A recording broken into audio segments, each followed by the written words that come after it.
Hello বন্ধুরা, আমি সজল তোমাদের সবাইকে স্বাগত জানিয়ে শুরু করছি আজকের এই পর্বটি। আজকের পর্বে আমি তোমাদেরকে দেখাবো লিটল কৃষ্ণার একটি আউটলাইন ড্রয়িং, এবং আজকের পর্বটিতে শুধুমাত্র তোমরা এই আউটলাইন ড্রয়িংটিই দেখবে। নেক্সট পর্বে আমি তোমাদেরকে এই আউটলাইনটি যেটি আজকে আমি ড্রয়িং করছি তার উপরে অয়েল প্যাস্টেল করা দেখাবো।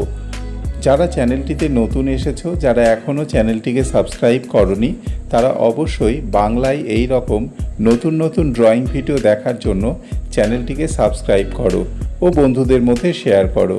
ড্রয়িং ভিডিওটি ভালো লাগলে অবশ্যই একটি লাইক প্রেস করো। চলো আগে দেখে নেওয়া যাক।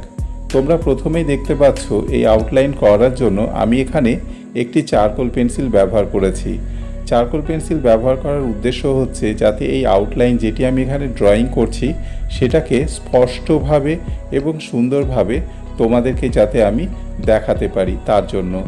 যারা নতুন ড্রয়িং প্র্যাকটিস করছো তারা চারকোল পেন্সিল সরাসরি ব্যবহার না করে প্রথমে গ্রাফাইট পেন্সিল ইউজ করে এই ধরনের আউটলাইন প্র্যাকটিস করতে পারো। তাতে যদি কোনো রকম ভুল হয় তাহলে গ্রাফাইট পেন্সিলের ক্ষেত্রে খুব সহজে তোমরা ইরেজার দিয়ে ইরেজ করে নিতে পারবে, কোনো রকম অসুবিধে হবে না। কিন্তু চারকোল পেন্সিল ক্ষেত্রে একটু অসুবিধে হবে, সরাসরি ইরেজার দিয়ে খুব সহজে কিন্তু চারকোল পেন্সিলকে ইরেজ করা যায় না। তো এদিকটা একটু লক্ষ্য রাখবে। এরপরে তোমরা এখন দেখতে পাচ্ছ আমি কৃষ্ণার মুখমণ্ডলটি মোটামুটিভাবে করে নিয়েছি। এটা অনেকটা কার্টুন ক্যারেক্টারের মতনই প্রায় দেখতে, কিন্তু খুব সুন্দর লাগবে। আশা করি তোমাদের ভালো লাগবে। চোখগুলোকে এখানে আমি করে নিচ্ছি। তারপর একই রকমভাবে ভুরু, লেফট অ্যান্ড রাইট হ্যান্ড সাইডের যে সমস্তগুলো পোর্শনগুলো হবে সেগুলোকে এখানে করে নিলাম। তিলকটিকে আমি এখানে হালকা করে একটু করে নিচ্ছি। ওভারঅল পরে যখন আমি কালার করব তখন দেখতে খুব সুন্দর লাগবে। ছোট্ট করে নাকটিকে করে নিয়ে একইভাবে নিচে আমি ছোট্ট ছোট্ট করে ঠোঁটটিকে আমি এখানে ড্র করে নিলাম। এইভাবে আউটলাইনটা এখানে মুখমণ্ডলের কমপ্লিট হয়ে গেছে।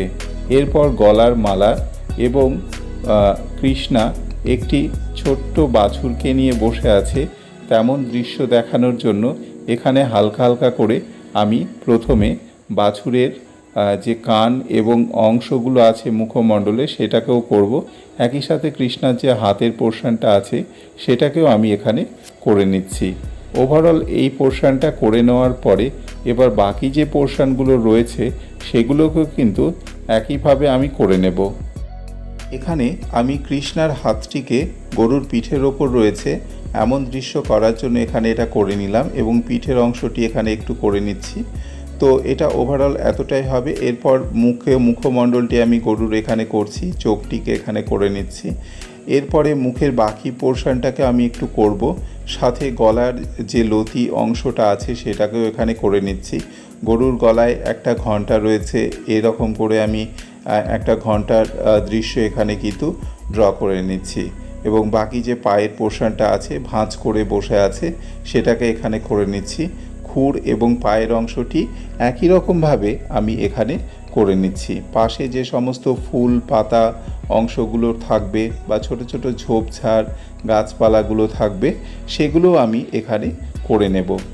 এই পোর্শনসগুলো এইভাবে আস্তে আস্তে করে নিয়ে কৃষ্ণাও বসে আছে এমনটি করার জন্য এখানে আমি বাকি পোর্শন মালার অংশটা এবং কৃষ্ণার পায়ের পোর্শনটা এবং পায়ের অংশটাকেও আমি এখানে আউটলাইনটা করে নিচ্ছি।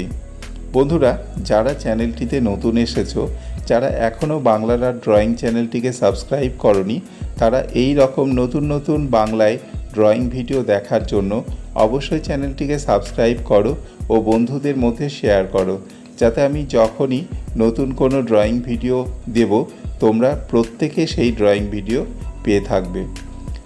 যদি ড্রয়িং ভিডিওটি তোমাদের আজকে ভালো লাগে তাহলে অবশ্যই একটি লাইক প্রেস করো, আর তোমাদের মূল্যবান কমেন্ট অবশ্যই আমাকে কমেন্ট করে জানাবে তোমাদের ড্রয়িং ভিডিওটি কেমন লাগলো। আর নতুন নতুন ড্রয়িংয়ের যদি কোনো রকম সাজেশন থাকে তাহলেও তোমরা সেটা আমাকে করবে। আমি সময় মতো তোমাদের কমেন্ট করা যে সমস্ত সাজেশন থাকবে ড্রয়িংয়ের ওপর সেগুলো করার চেষ্টা করব। এখানে আশেপাশে সিনারির যে পোর্শনসগুলো হবে কৃষ্ণার সেইগুলোকেও আমি একটু একটু করে আউটলাইন করে নিচ্ছি। পদ্ম পাতা এগুলো আমি এখানে একটু একটু করে নিলাম। আজকের ড্রয়িং ভিডিও এই পর্যন্তই। দেখা হচ্ছে তোমাদের সাথে পরবর্তী ড্রয়িং ভিডিওতে। ধন্যবাদ।